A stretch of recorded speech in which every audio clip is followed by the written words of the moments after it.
Assalamualaikum warahmatullahi wabarakatuh. Perkenalkan, nama saya Muhammad Sabri Albar Siregar dengan NIM 2308914.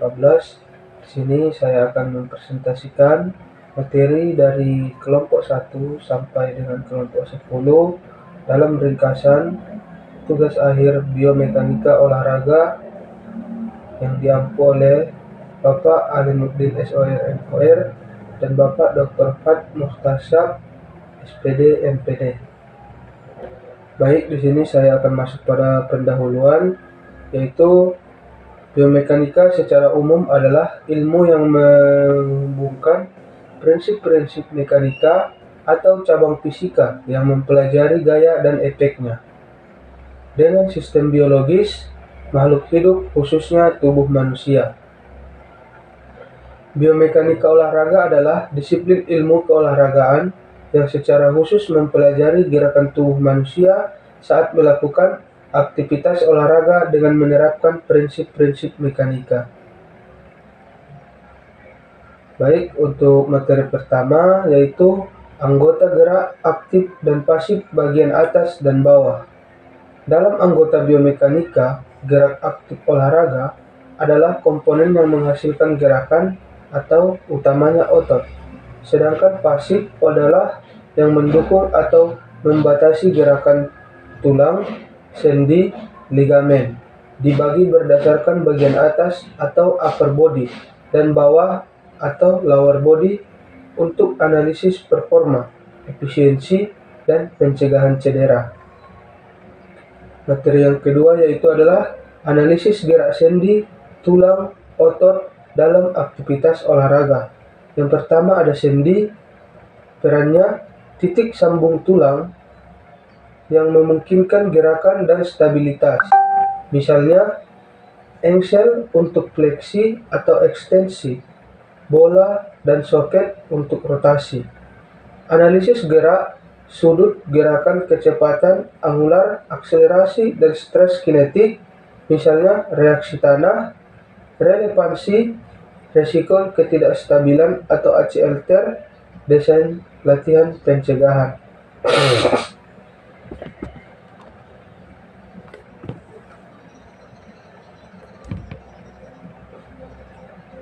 Dua, tulang atau bones. Perannya kerangka pendukung yang mentransmisikan gaya dan menyimpan mineral. Analisis gerak deformasi di bawah beban, strain atau stres via hukum Hooke. Relevansi, resiko fraktur, model matematika untuk prediksi kerusakan.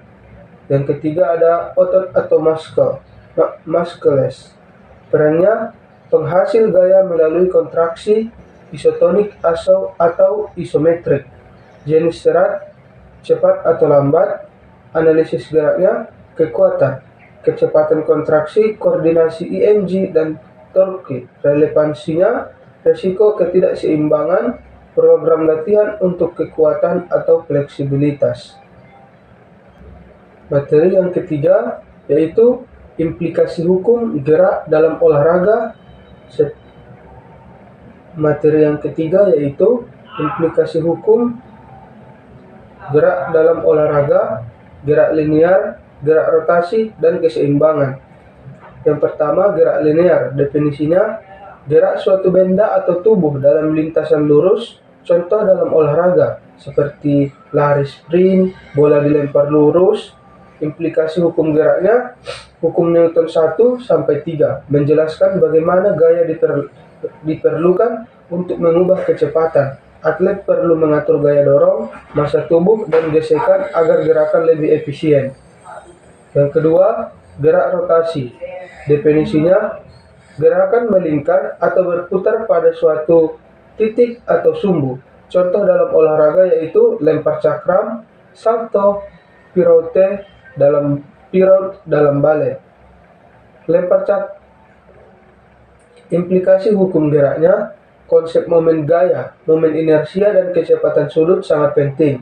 Atlet perlu mengontrol distribusi massa tubuh untuk menambah atau mengurangi kecepatan rotasi.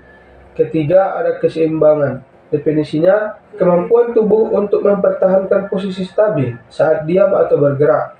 Contoh dalam olahraga, yoga, senam, skateboard, dan implikasi hukum geraknya, keseimbangan dipengaruhi oleh posisi pusat gravitasi dan luas tumpuan. Atlet harus melatih postur dan otot inti agar tetap stabil dalam berbagai posisi. Selanjutnya, ada materi konsep dasar biomekanika olahraga, kinetika, dan kinematika. Biomekanika olahraga adalah ilmu yang mempelajari gerakan tubuh manusia dalam aktivitas olahraga dengan pendekatan mekanika untuk meningkatkan performa dan mencegah cedera.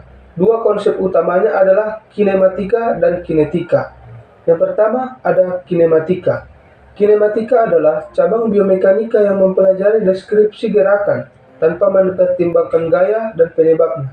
Kinematika meliputi kecepatan, percepatan, posisi, jarak, dan sudut gerakan.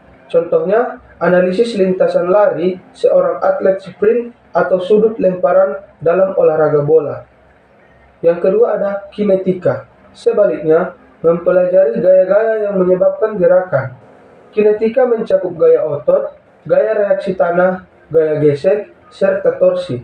Misalnya, saat pemain basket melompat, kinetika mempelajari gaya yang dihasilkan otot kaki dan interaksi dengan lantai.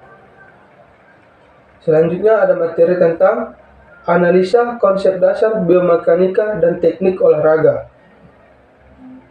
Analisis biomekanika mencakup dua komponen utama, yaitu kinematika dan kinetika. Kinematika berfokus pada deskripsi gerakan tanpa melihat penyebabnya, seperti kecepatan, percepatan, lintasan, dan sudut gerak. Misalnya, ketika seorang atlet melakukan lemparan bola, kinematika akan menganalisis sudut lengan, kecepatan bola, dan arah gerak. Sementara itu, kinematika mempelajari gaya yang menyebabkan gerakan seperti gaya otot, gaya gravitasi, gaya gesek, atau gaya reaksi dari tanah. Contohnya, dalam gerakan melompat, kinetika menganalisis beberapa besar gaya dorong kaki terhadap tanahnya. Selanjutnya ada analisa gerak dengan pendekatan kualitatif dan kuantitatif. Pertama, ada analisa kualitatif. Analisa berdasarkan pengamatan visual dan deskriptif tanpa menggunakan alat ukur atau data numerik. Pendekatan ini biasanya digunakan oleh pelatih atau praktisi untuk menilai teknik dan bentuk gerakan atlet secara langsung. Misalnya, apakah postur tubuh sudah benar saat melakukan smash dalam bulu tangkis atau dalam bulu tangkis. Yang kedua ada analisa kuantitatif. Menggunakan data angka dan alat ukur untuk menganalisis gerak seperti kamera, sensor, atau software analisis gerakan. Pendekatan ini memberikan hasil yang lebih objektif dan detail, misalnya kecepatan lari, sudut lemparan, atau gaya yang dihasilkan otot saat melompat. Yang selanjutnya ada implikasi biomekanika olahraga pada pelatihan teknik tingkat dasar. Biomekanika membantu pelatih dan atlet memahami bagaimana tubuh bergerak, serta bagaimana gaya, posisi tubuh, dan struktur gerakan memengaruhi hasil performa.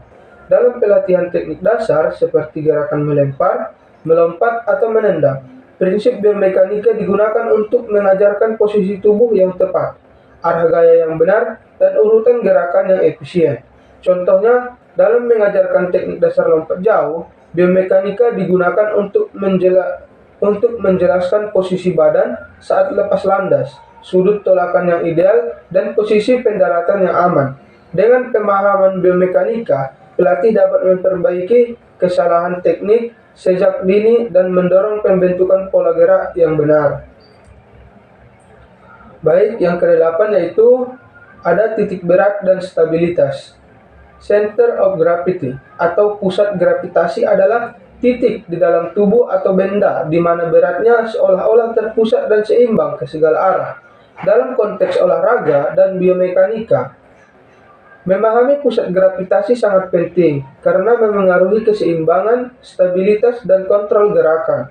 Pada tubuh manusia, pusat gravitasi biasanya berada di sekitar daerah perut atau sekitar panggul.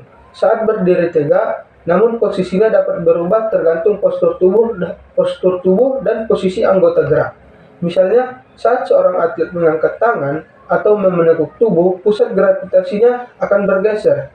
Dalam olahraga, atlet yang mampu mengontrol pusat gravitasinya dengan baik saat diam atau statis maupun bergerak atau dinamis, misalnya dalam senam, bela diri, atau olahraga seperti sepak bola dan basket, posisi pusat gravitasi sangat menentukan kestabilan dan efektivitas gerakannya. Yang kesembilan yaitu ada materi analisa keterampilan gerak teknik dasar dalam cabang olahraga tim. Menganalisa keterampilan gerak dasar dalam berbagai cabang olahraga tim seperti sepak bola, bola voli, basket, futsal, dan lainnya, fokus utamanya adalah memahami bagaimana pemain melakukan gerakan teknik dasar secara efisien dan sesuai dengan ketentuan permainan. Analisa dilakukan terhadap komponen teknik dasar, seperti passing, dribbling, shooting, blocking, dan lainnya. Penilaian mencakup ketepatan gerakan, koordinasi keseimbangan, timing, dan efisiensi. Analisa ini bisa menggunakan pendekatan kualitatif, pengamatan langsung, maupun kuantitatif dengan alat bantu atau data numerik. Dengan analisa yang baik, pelatih dapat mengidentifikasi kekurangan dalam teknik pemain, memberikan umpan balik yang tepat, dan menyusun latihan yang sesuai untuk meningkatkan performa individu maupun tim. Tujuan akhirnya adalah menciptakan gerakan yang efektif, konsisten, dan sesuai dengan strategi permainan tim. Baik, yang 10 atau yang terakhir ada materi analisa keterampilan gerak teknik dasar cabang olahraga individu. Menganalisis gerakan teknik dasar dalam cabang olahraga individu seperti atletik, renang, tenis, bulu tangkis, atau pencaksilat, fokus utamanya adalah mengevaluasi kemampuan motorik dasar dan teknik spesifik yang dilakukan oleh atlet secara mandiri. Analisis mencakup aspek seperti ketepatan gerakan, efisiensi, koordinasi, kekuatan, kecepatan, serta kestabilan postur. Misalnya, dalam cabang atletik seperti lompat jauh, analisis dilakukan terhadap fase awalan, tolakan, melayang, dan mendarat. Pendekatan analisa dapat dilakukan secara kualitatif, pengamatan visual, maupun kuantitatif menggunakan alat ukur atau data angka. Tujuan dari analisa ini adalah untuk mengidentifikasi kesalahan teknik, meningkatkan efektivitas gerak, serta menyusun program latihan yang tepat sesuai kebutuhan individu. Dengan analisis yang tepat, atlet dapat meningkatkan performa secara maksimal dan meminimalisir resiko cedera. Baik, hanya itu yang dapat saya presentasikan dalam ringkasan materi biomekanika olahraga ini. Kurang dan lebihnya saya mohon maaf apabila ada kesalahan kata dan kekurangan materi atas penyampaian saya. Saya akhiri sampai sini. Wassalamualaikum warahmatullahi wabarakatuh.